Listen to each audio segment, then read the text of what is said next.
It is time. Shark's in order. Our shark. There's a Sharknado coming. Dragon sharks? Are those sharks with laser beams attached to their heads? Welcome to the Real Sharks. And what's going on my Real Sharks? Welcome to episode 26 of the Real Sharks podcast. I'm host Rob, with my two hosts, Steve and Billy.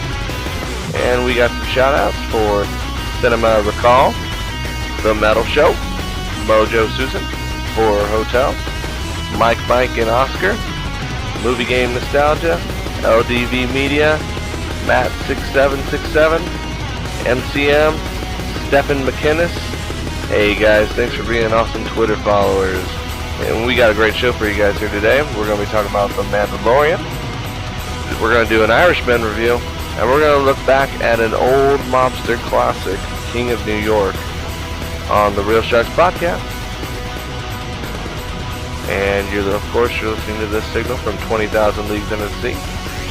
For all our new listeners and old listeners, welcome. As a child, I thought sharks were my friends. I know better now. And if you haven't checked out our other episodes, episode 24 and 25, I suggest you all do so. We have some great interviews with Brittany J. Portman and Kazi Toganis. And if you need to find anything else, you can go to realsharks.wordpress.com. So let's rock that movie news, guys. Did you guys hear these rumors about Michael B. Jordan? He's the guy from Black Panther. Might possibly be tapped for Superman. They were actually discussing this. It's a rumor. It's not for show, you know what I mean? But they're actually tapping him to play the man from Krypton. I did hear that. What do you guys think about that? It's interesting. So Henry Cavill is out then, right? Just all the way? Yeah, no, he's been out for a minute, yeah. Okay.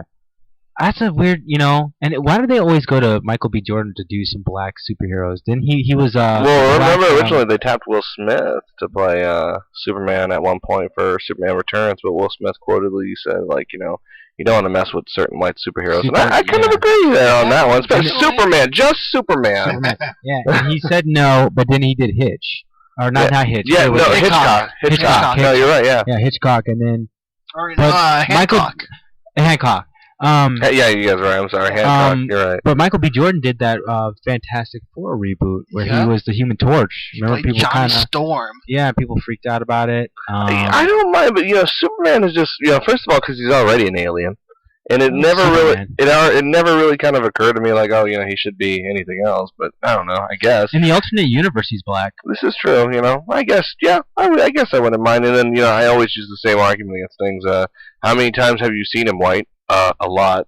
So since he was created. Exactly. So I guess it'd be a breath of fresh air. It would. I mean, and that actually makes me think to another DC superhero, Green Lantern. But I was just gonna say, why not just do Jon Stewart as the Green Lantern? I mean, why even tap? Why even do the whole let's do a new Superman movie with Black Superman? Why not just do a Black Green Lantern? Because Green Lantern obviously needs a reboot.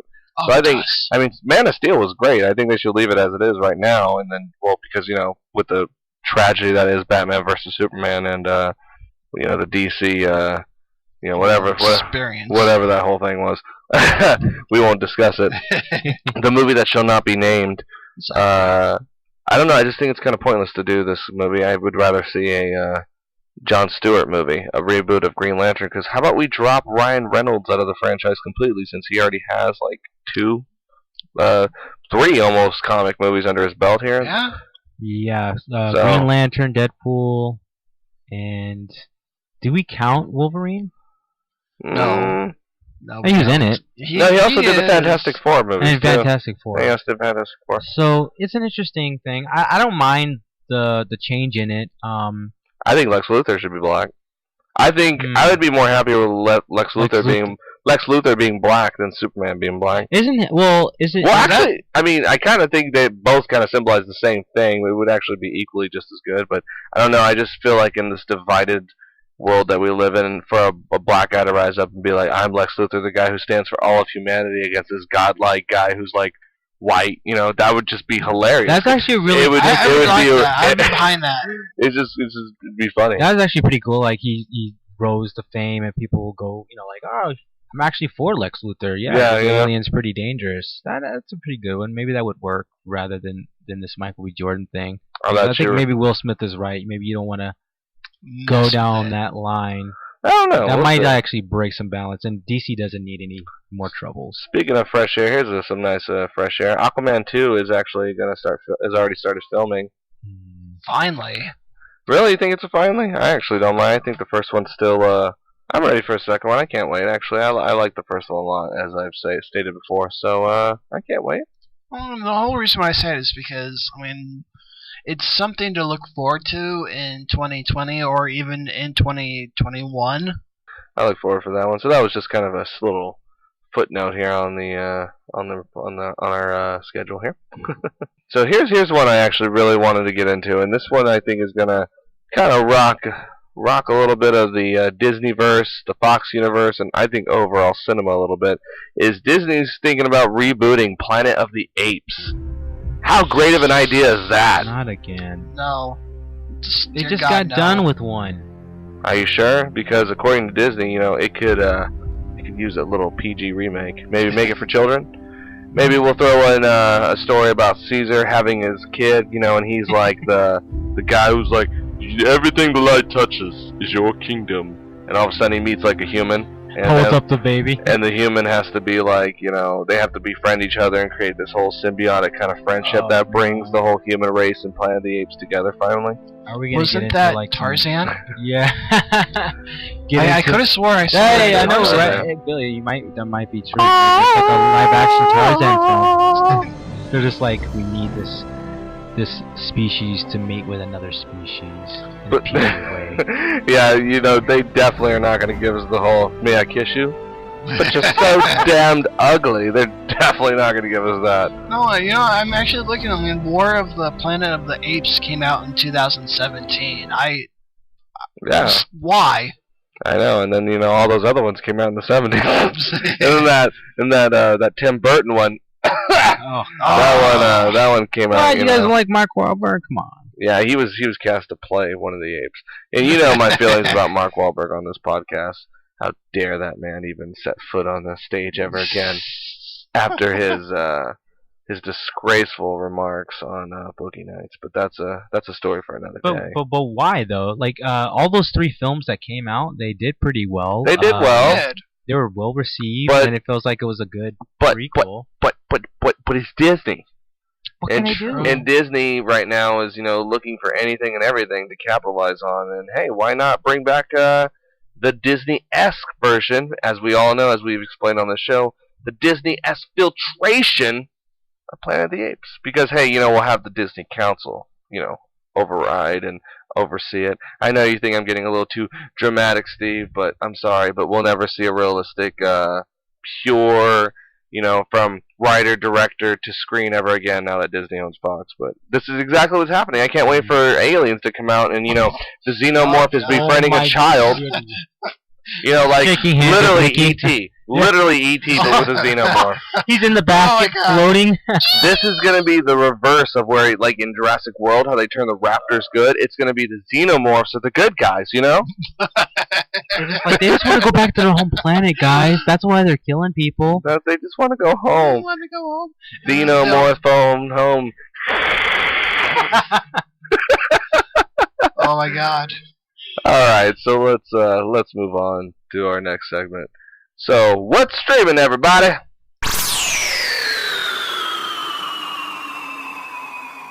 Alright, so let's talk about The Mandalorian. I know we're really, really late on the game, but it's just so hard because this podcast comes out on a Thursday, sometimes Friday, depending on our mood. Just kidding, depending on our schedules. And the show drops on Friday. So we're at episode 4. And depending on when you may be listening to this podcast, episode 5 will probably have dropped.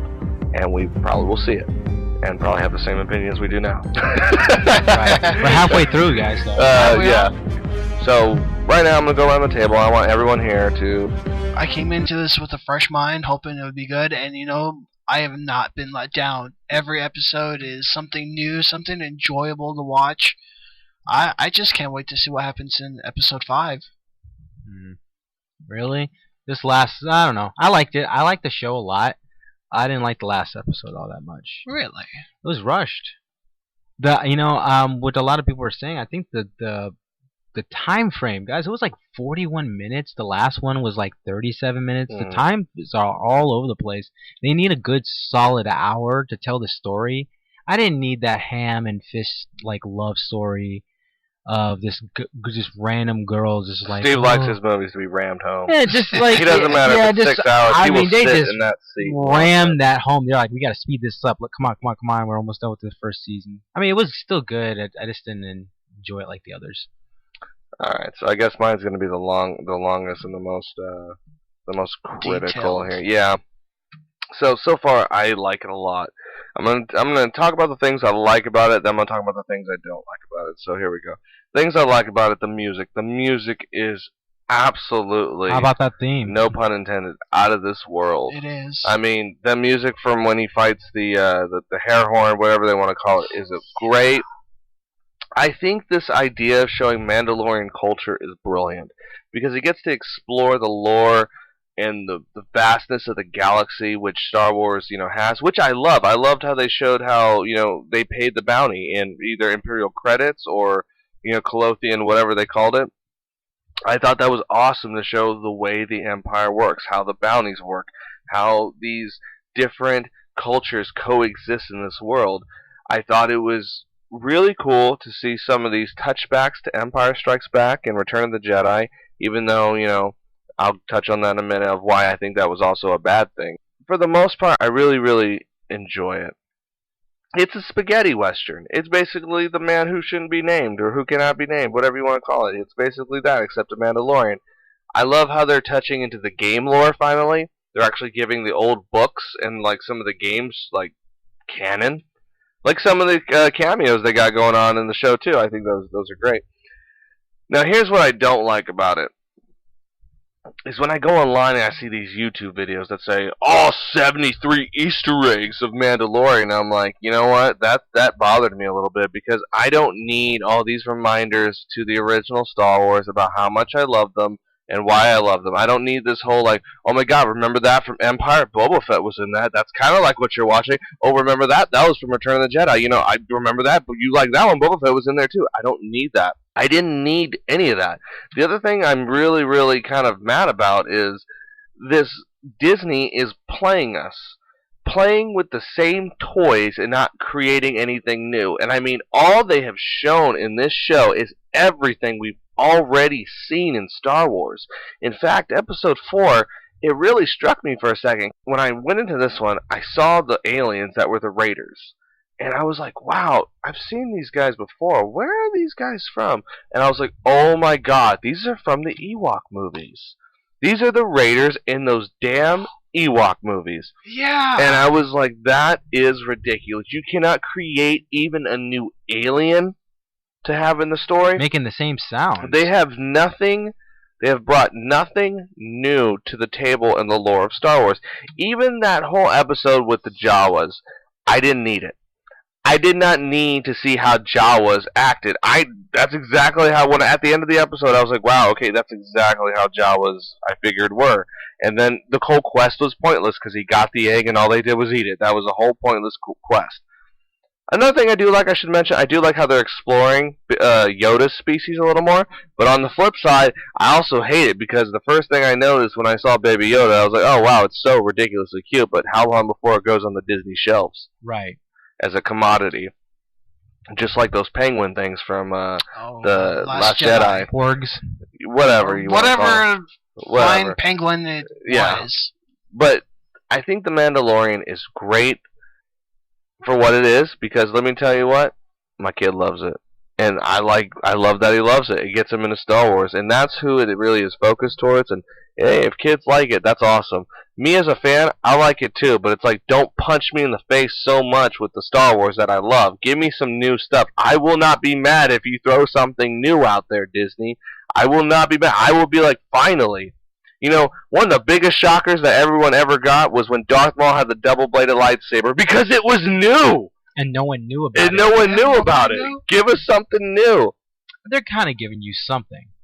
I haven't seen really anything that has ever been not a touchback or that we haven't seen. That we haven't seen before. You're kind of right. The Mandalorian culture has been spoke about. I mean, we're now physically seeing it on the big screen, and it is kind of cool.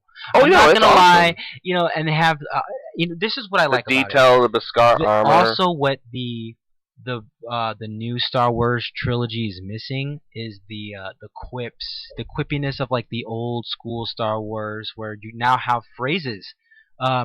Nick Nolte's character, I have spoken. Yeah, I love that. Dude. And I was saying that for like a good week straight, and then until this one, which is the Mandalorian culture. This is the way. Yeah. I was just like, that's classic, that like kind of just fits right in. There's some I know what you mean. There's like some do's and don'ts about this. Definitely when people break down the episodes of like, whoa, what is this? Did Yoda and what's her name, Yaddle, have like a baby, and this is the baby, and oh, this baby isn't even in Force Awakens, so you know what's gonna happen. Like ruining the show, and not letting it breathe. But overall, though, speaking of the story, though. Here's something no one else is talking about, and as I touch back the whole not giving us anything new, here's something that really bothers me that no one has spoken about.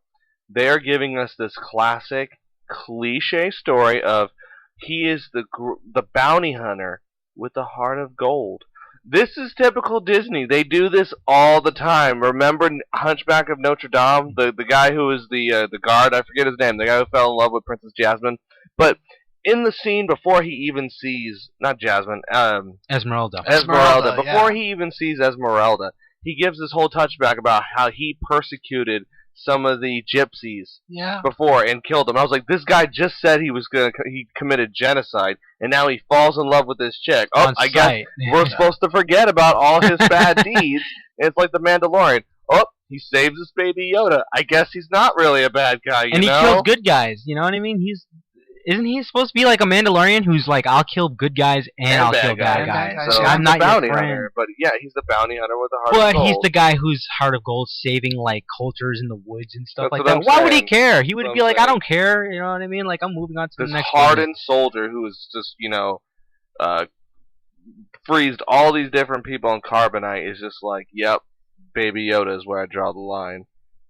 It was too quirky. It's funny. I don't mind it. They're stabbing with sticks, and one of them was just like, "Oh, is this the way?" I was like, "You're gonna stab raiders that have blasters and an AT-ST with sticks?" And then somebody was like, "I'm surprised we didn't get the Ewok slamming of the tree trunk together, just smushing the thing." I was waiting for Ewoks to jump out. I really was. I was waiting for them to have like have some kind of like them be like, "Don't worry, we have backup." Something like that. Nope. You just hear that coming in. Oh my God! What was that? I personally would like to see some more worlds visited. I don't mind that. Personally, I like to see Kashyyyk. I know we've seen Kashyyyk before in the Revenge of the Sith, although I like to see it a little bit more slower. I like to see where all the Wookiees come from, and let's see some female Wookiees, Oh, let's see some Wookiees. And I also would like to see some new aliens, but if you're gonna repeat old stuff, hey, show Kashyyyk. I want to see what happened to that cloning planet. Of course, Korriban. Yeah. No, actually, I want to see Korriban, but they won't show that because that's the Sith. But go ahead, you guys. Yeah, no, I definitely agree with you. Maybe I think they are, because obviously he leaves the planet. Maybe he's just we're gonna see some stuff, but I totally agree with you, Rob. I think that's kind of like the cliche of Star Wars, where they just show the same ones. We already saw Jawas, and this is the Outer Rim too. Yeah. Where are the new races? New planets. Yeah, that were obscure, and they're trying to get away from the Empire and Rebels. We're just seeing the same people, they're out here too. These are supposed to be the what Obi-Wan was talking about, the scum and villainy and blah blah blah. And saw Grand Theft AT-AT. That was pretty sick. I'm not gonna lie. What do you guys think about those red eyes? That was just funny. They just painted it. They did. That's what I thought. These guys too. are like the thugs of this planet. They're like, oh, look at it. They just spray paint everything around here, and mark everything. Mark their territory. Yeah, but I think we're gonna see some new planets. They're on a good pace. I'm not trying to ruin it for myself or others. I'm gonna let it breathe. This is a breath of fresh air for Star Wars, but it's not complete yet. We still need some other stuff. We're kind of being a little safe. I don't know how you feel about it, Billy. I'm on there with you guys. I want to see more planets. Yeah. I want to see them go further and kind of travel around, kind of bring in some new aliens. Just how you said. I mean, I guess the only action. yeah, you know what? I would like to see them go back to the Wookiee planet. I want that to happen. Chic. Yeah. But the only thing that I kind of find that's kind of bumming me is that the first season is only going to be 7 episodes before it's done. It's an experiment. It is an experiment, because and I it guarantee succeeded. you, I think I would like to see it like this. If this is more successful, they should take all of Star Wars like this. Just make it I would a agree. show. Yes. It'd be a way better show. You get to take time. You get to get in depth with the stories. You get to explore the universe. On all fronts, it would be better. Hell, they could even do this as a different show about a different character all the time and exploring the galaxy in these different ways. But that's just my opinion on what I'd like to see. Definitely agreed. But I would like to see maybe a few more bounty hunters, but that's just me. And the music's queuing. We'll be right back on My Real Track.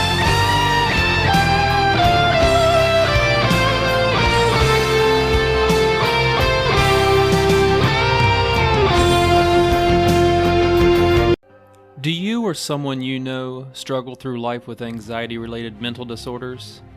Ever get that feeling that you are one of the few? I'm here to tell you that you are not alone. Take a journey with me as I talk about key points in my past and how they may have led to me being diagnosed with anxiety and panic disorder.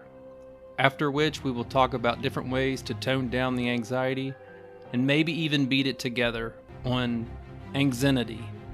The easiest way to remember the name is by thinking about how one searches for a state of zen in the midst of the anxieties of life. My name is Gerald, and I'm the host of Anxiety.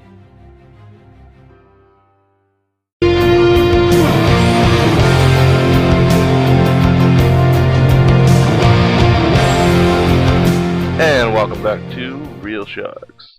We're gonna go ahead and do let's go ahead and do a review today. So this one's been pretty hot on the topic, The Irishman. This is the new Martin Scorsese film. He directed it, and written by Charles Brannett and Stephen Dahana. Sorry if I butchered that. Stars Robert De Niro, Al Pacino, Joe Pesci, Anne Paquin, Ray Romano in it. Basically the story of a guy who talks about his involvement with the killing of Jimmy Hoffa. And that's where I'll pretty much say that's kind of the movie. I liked The Irishman. I thought it was good. I'll tell you the things that were good about it. It was typical Scorsese. It was a very safe Scorsese film. And by that, I mean, I like this style of Scorsese because in this modern age of films, we always got to see the brutality. And back in the day, you used to not see too much of that. Now, while I'm nitpicking a little bit, I just like it to be a little classy, I guess you could say. So, like, for example, the barber scene of where that guy's getting his face shaved, you see the guys come in, getting ready to kill him, and then instead of showing the death, they pan to some flowers to symbolize... The flower shop. Yeah, to symbolize the death. And then they cut the newspaper reels in there to signify what happened. Classic Scorsese. Some of the cinematography was just fantastic, out of this world. Like when Robert De Niro's going there and assaulting the guy, and it busts him out of the door and he falls on the street. That was a really, really good scene. Some of the things that is about where I will say the movie kind of ends for me on the terms of where I give it credit. Because here's where I didn't really care for. So, in typical Scorsese fashion, the characters narrate some of their parts. Like in Casino. This movie had a very, very Casino-ish. More Casino-ish than Goodfellas. But when they narrate their parts, now they look at the camera as if they're doing some kind of interview. That I didn't really care for, or didn't really need. I was kind of like, okay, you're just smelling your farts there, Scorsese. Oh yeah. I just didn't think that was needed in that film. I thought it was kind of like weird. It almost came off as weird. Yeah, Ray Liotta does that at the end of Goodfellas, where he stops in the court scene, but that was because it was the end of the movie. To do it all the time, especially in the way that movie did it, it just came off really, really choppy to me. Other thing is, and Steve brought this off air, and I'm going to steal his words from him, and I know he's going to be mad, but I don't care. He's looking at me already evilly. Is Robert De Niro, as much as I loved, actually I'm going to say the whole cast, as much as I love the cast of these people, their presence is just not felt there. And it's not because of their star power, it's just because of age. They seem like a bunch of grumpy old guys, like getting through some of these lines. They don't seem like they're really, they seem like they're there, but they don't seem like they're too into it as much as they should be. Like, Steve uses the term phones it in sometimes. It really felt phoned in from a lot of them. Especially Robert De Niro, and no offense to him, he's just an old guy. When he was beating the guy up, I didn't believe it. I didn't believe it. It looked so bad because he is an old guy, and you just should have got some new people. Okay. So you can call me an ageist. You can call me ageist all you want, Steve. I don't care. You can steal my words because I'm actually going to refute them, and I think I'm going to disagree on a couple of points. Like on the point you just made right there about it being old guy. So the Irish guy that he's based off of, there are a lot of old guys. So like in Scorsese's Goodfellas, you guys remember what happened when they did that massive hit and all those people got killed from the mob? And who were the people that were killing them? It was a bunch of old guys. Usually the people in mob movies and mob-like films are a lot of old guys. I get what you're saying, but they had to use computers to make them look younger at certain parts. At certain parts, and I did not like that. Why not just cast another guy?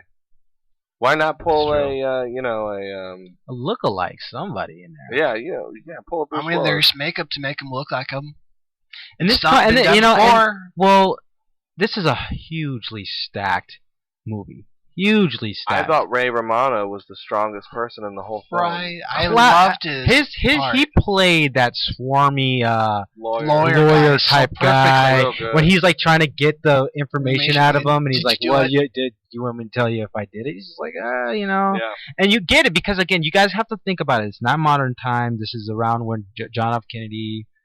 That time, you know what I mean, like early 60s. So I get it, and I get what Rob means as well. The symbolism's cool. I do believe that Scorsese's like, I'm old, I'm not changing my tune. Style, yeah. I don't mind that. I just felt like Taxi Driver. And let me just say this too. I mean, we all know what happened in Jimmy Hoffa. We do. I mean, spoilers for anyone who doesn't know. Then you've never really paid attention to history class. The guy was never found.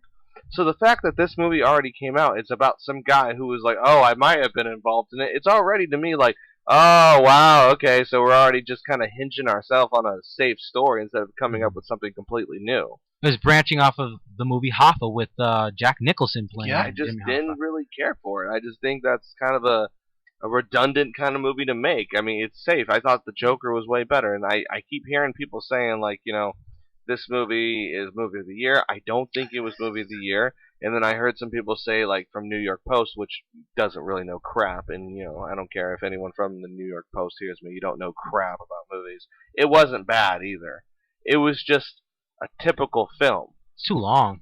Oh, God. 3 hours. Yeah, it was like way 3 long. hours and 30 minutes, I believe. The first hour of the film, that's where I got scared, because I'm like, we're already an hour in, and, like, nothing has happened, and it's just talking. Like Black Mass. I was like, Black Mass was long too. Nothing happened for nothing a while. happened, and I'm just like, come on, we're gonna have to pick this up because I know they're doing that kind of lackadaisical acting. Even like, here's the thing: it might be sacrilegious to say, I was not feeling Al Pacino as Jimmy Hoffa. How'd you guys feel about him? I feel like Jack Nicholson acted like him and did his impersonations like him. I kind of felt like it was just Pacino doing Pacino. I felt like it was just Pacino doing Pacino. Yeah. I mean, you're gonna. We've talked about this with some of these actors before. Some of them come in like Sean Connery, and they are gonna act the way they act. It's not gonna be any different. Sean Connery plays Sean Connery. Mm-hmm. Al Pacino is gonna play Al Pacino. Yeah. Same thing with Joe Pesci. Joe Pesci did a good job. Joe Pesci can change it up. He did Alone. it. Yeah. Yes. Home Alone. He could kill a guy, get his head on fire. You name it. He did a very good job. But I feel like I thought he was great. That was a very good comeback role for him. I'm glad you brought that up. I thought Joe Pesci should definitely get more movies if people are looking to cast him because he's still got it. He does. He's still got and it. But again, I'm gonna steal what you said. It looked like he was content with kind of not doing a film. Like I felt like he kind of did this as like as a favor. No, as a last hurrah, because this is Martin Scorsese, and that's why he did it. It's Robert De Niro, it's Al Pacino, it's all the people that and it felt like that at the end of the film. It felt like they were all kind of saying their goodbyes, like this is the last Scorsese film we're going to do. Yeah, it felt like that, definitely. And while, like I said, I loved it, I just... You didn't love it. I just didn't think it was the finale everyone wanted. I think the Joker was the finale, but but I mean, in this world of the Scorsese, did this like do it? Do you have like a void in you? No, I still, it just didn't do it for me. I've seen better work by Scorsese. You know, the few things I really liked about it was when Frank got introduced to new mobster guys, and they kind of put on the screen how they died. I found that to be really cool and interesting. The few things I truly did hate, and you guys were just saying them, and how the computer generates them to look younger and everything. I mean, I didn't like it. I thought it was annoying as hell. I did kind of like the flashbacks. Bruce Willis and Josh Gordon-Levitt, man. I know. I mean, they could have. I mean, I like the flashbacks to when he started out, to him being old. That was the few things I did like. The story was okay. The fight in the grocery store, it just seemed phoned in. Just like you said, the right way. It did not look like it was real at all. Him stomping on the hand, I could see he wasn't stomping on his hand at all. I mean, where's the nit and gritty? You know, I don't think you need nitty gritty. It was clean. Actually, he brings up a good point. It was very, very clean for a Scorsese film. I thought it was overly clean too. I don't know though. I feel like it didn't need to be. It doesn't need to be like Tarantino, where there has to be over the top. Well, I wasn't asking for that though. I mean, I was when I came to this, I was expecting to be like a mobster movie, something like we saw in Casino, something from Goodfellas, showing them getting beat up, showing that blood. But it was just all you just didn't want to be you just didn't want to be left out in the open for 20 minutes off. So what's your guys' final verdict on The Irishman? It was okay. It was good. It was okay. You know, I see it getting like some people giving it like a 9.1. That's ridiculous. 8.5s. I'd give it a 7.5. That's solid. I'd give it an 8.5. It was up there. It was just wasn't. It didn't go over the hump. I'm with Rob with this 7.5. Okay, so we're in the 7.5-ish range. We'll give it an 8. That's not bad. So 8 across the board, though. The Irishman. 8. All right, so let's go ahead and do our. I want to twist your guys' mind to back in the day, when I was young and not a kid anymore. But some days I still wish I was a kid again. Steve knows what right, I do know. Yeah, you know what I'm talking about. You know. Because I listen. So let's go ahead and do our movie rewind today. Because with all this mobster stuff going around, I thought we'd bring up a mob movie that isn't quite talked about anymore. And I feel like it's actually a great movie. Gets a great rating from IMDb to Rotten Tomatoes. 1990's King of New York. I don't know if anybody remembers this film, but this film stars the man himself, Christopher Walken, David Caruso, Lawrence Fishburne is in this movie too, Victor Argo, Wesley Snipes, Janet Julian. I mean, it was a good cast for the time. Breakout role for Snipes here. And for those of you who have never heard of King of New York, it's one of the most referenced rap movies ever. There's a lot of songs that reference this movie in their rap songs. They always talk about how they're basically they're Frank White, their original Frank White. If you ever heard that name in a rap song, that's because they're talking about King of New York. And basically, what King of New York is about a drug lord who gets out of prison, and basically he starts a war on the streets to basically take over New York again. But he's actually doing something different this time. Not only is he making himself money, but he's basically doing this two-way scheme of where he's giving money back to the people too. So as he's committing crimes, he's also making himself look really good and really charitable to the people. Almost like a Robin Hood, but for the mob. And then you have a whole system of where the police get real scandalous and the police try to take him out because they feel like the system doesn't work.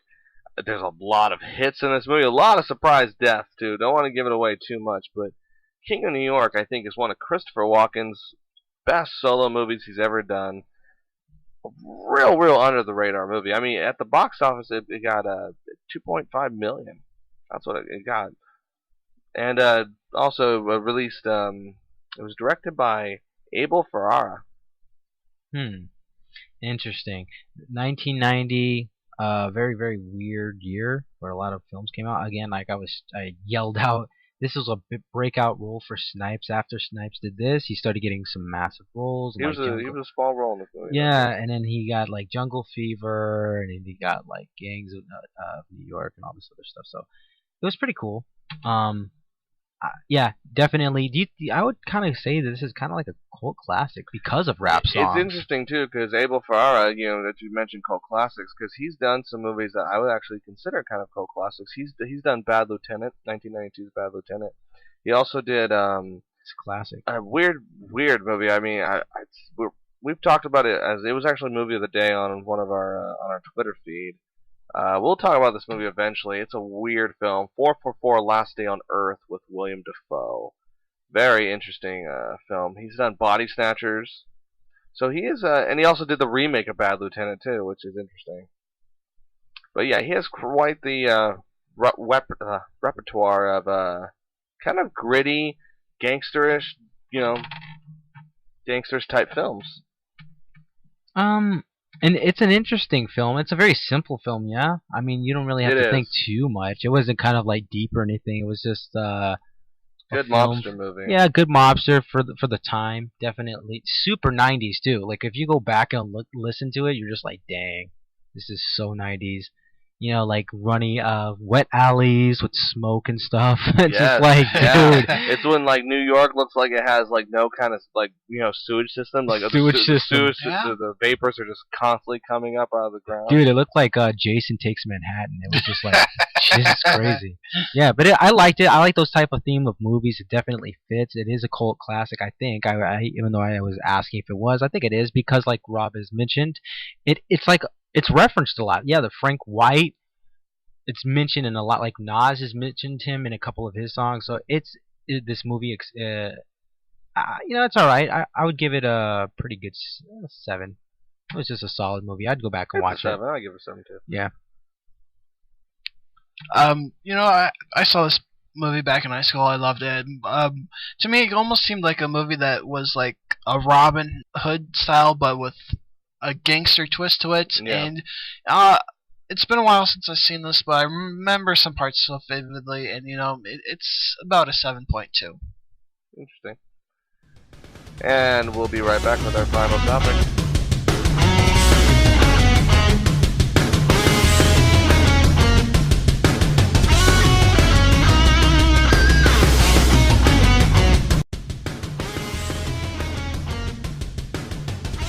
And welcome back, all my real sharks. What's going on? We're going to be getting into the next topic, which is going to be, of course, it's that time of season. Deck the halls with blah, it's blah, the blah, holiday blah. season. Whatever you want to say, whatever Christmas theme you subscribe to. If you like the one we got going on now, then that's awesome. All right, so let's talk about some holiday films now. Like, I think December is always the time to get in touch with some cinema, even if you've never really watched movies. It's always good to sit next to the tree and maybe watch a good film while you're unwrapping some gifts, or we're letting the kids unwrap some gifts, or just some white noise while you're wrapping the presents. So let's talk about some films. I mean, what films would you guys say is a good holiday? Some good Christmas classics. I'll go first. One that I always love the most, and I think doesn't really get a lot of credit, is Jingle All the Way, actually. Oh. From 1996 with, I know I could go real old school and mention, Christmas Story, but that's not my youth, that's older. I mean, yeah, I grew up watching Christmas Vacation, which is always recommended, a great Christmas classic. But, I could also mention Miracle on 34th Street, but that's beyond me too. I'm talking more like, Home Alone, more like Home Alone 2, the Santa Claus. Ernest Saves Christmas. Yes. Number 1. I mean, God, you know it's a weird movie though that always scared me though while we're on the subject of Christmas. What's that? Which is that Jack Frost movie, the 1998 Jack Oh, Frost. with Michael Keaton in it. Because remember Killer Frost or the Jack Frost? Yeah. And they came out around the same time. Yeah, they did. They actually did. Snowman, yeah, that freaks me out. That Still to movie this day. had a very questionable scene for its time. Actually, and a Where very, he- very young... With the chick? With the girl in the shower? Yeah, Where he's raping the girl in the He's shower? raping the... And you know who that was? That was, what's her face? Elizabeth Hurley, I believe her name. The American No. Pie. That was Wow. her first role. Wow. It was in that film. That was... Oh, my God. I Jack personally Frost. like Elf, too. I think Elf is... Elf is amazing. Okay. I love it. film. What do you guys think about How the Grinch Stole Christmas starring Jim Carrey? I'm so glad you brought that up because that I to love me, that film. That to me is not the Grinch. Oh, my God, the really? Grinch is the cartoon. Now, okay. I do not like... I have never liked one single one of those adaptations of Dr. Seuss films. Wow. Really? Never. Why? I think they're so terrible. Now, the Lorax I can understand. No, all of them. I think they're all terrible. I think they all take which is a 12-page kids book and just make it something completely different. And I don't know. I'm just not a fan of that stuff. I just think it's terribly done. I mean, they just came out with that new recent Green Eggs and Ham. Green Eggs and Ham. Yeah. And Oh, on Netflix, I happened to see it, and I was like, wow, this is way over the top of what the book even was.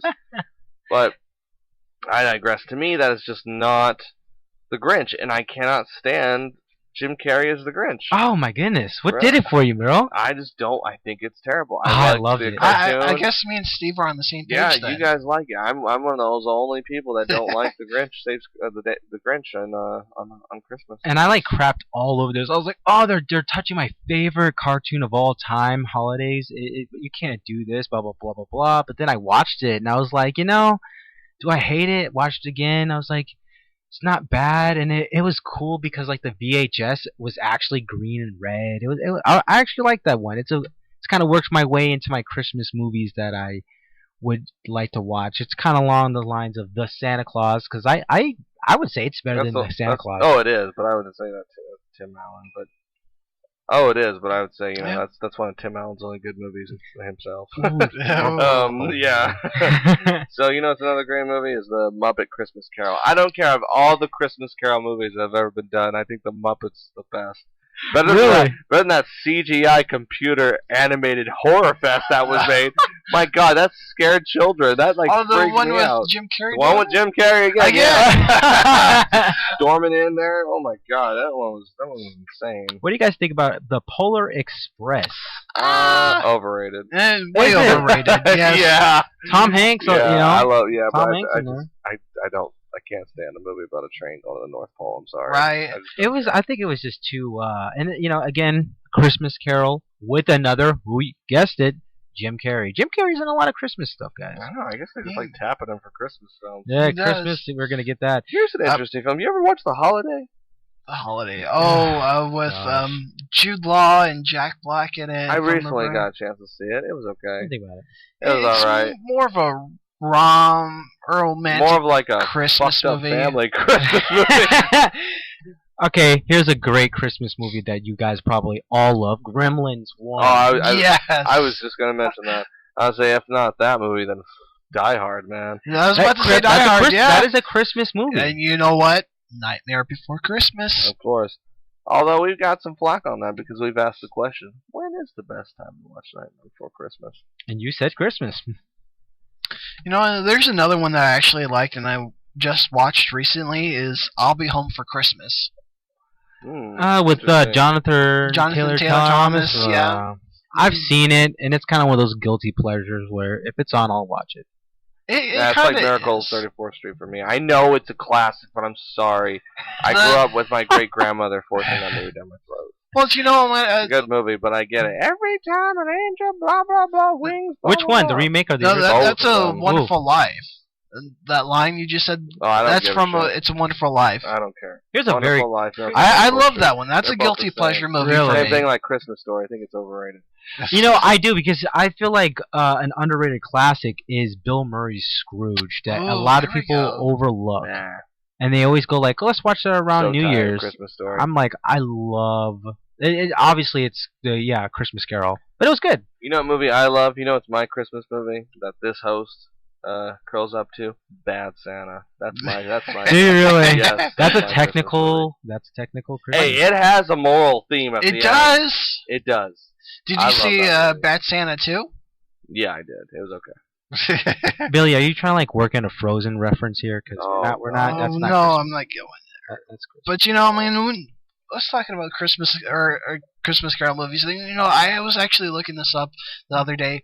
There are over 9 different tales of Christmas Carol that they've twisted to make a movie. It's just ridiculous. Because we got the Looney Tunes kind of version with Daffy Duck, and then there's the Disney version with Mickey Mouse in there, and dear Uncle Scrooge plays Ebenezer Scrooge. You know, and that's interesting. You know, that you guys there's a remake every year. Yeah, see, now we're remaking. I want to ask this to you guys and the people listening. You know, what has happened to Christmas movies? Like, you see all the ones that are coming out now, and they are just complete and utter garbage. You cannot even watch one. I don't know. Name one that came out at least within the next 5 years that you could sit and I'm not watch. going to play that game. Yeah, see? There's not a lot. I could just tell you there's been one that was called The Christmas Chronicles on Netflix starring Kurt Russell, one of his like comeback roles, and it was just pure trash. There's a bunch of other ones that are on Hulu, like the Christmas Prince. There's another one that's in theaters right now that has to deal with like the Christmas night. That's like a medieval night that comes back. It's very weird. Oh, did you guys see that one, The Krampus, the horror film? The Krampus. About the Krampus, yeah. I actually watched that one. Yeah, I watched it. That one. They made a sequel to that too. It's you know, I don't know.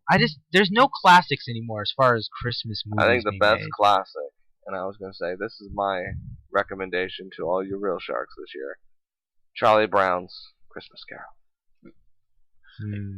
I like Charlie Brown's Christmas Story. Yeah, it's a great movie. It is. I mean, you can tell one of us does not really care for the holidays around here.